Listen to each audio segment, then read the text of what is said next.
Сәлем достар, бүгін өте дәмді болып шығатын жаңғақты бәліш пісіреміз. Ол үшін ұнымыздың үстіне қантымызды және қамыр қопсытқышымызды салып араластырамыз.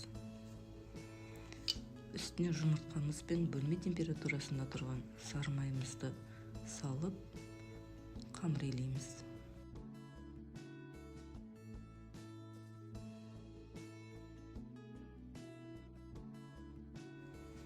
Дайын болған қамырымызды пакетке салып тоңазытқышқа 10 минутқа қойып қоямыз.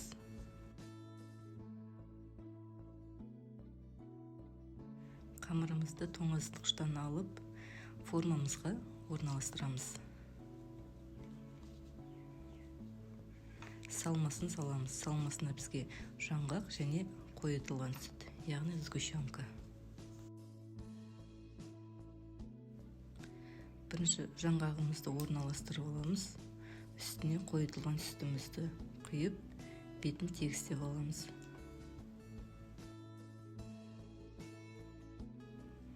Алдын ала қызып тұрған 180 градус пешімізге 30-35 минут қойып пісіріп аламыз. Өте дәмді жаңғақты бәлішіміз дайын болды. Ас болсын.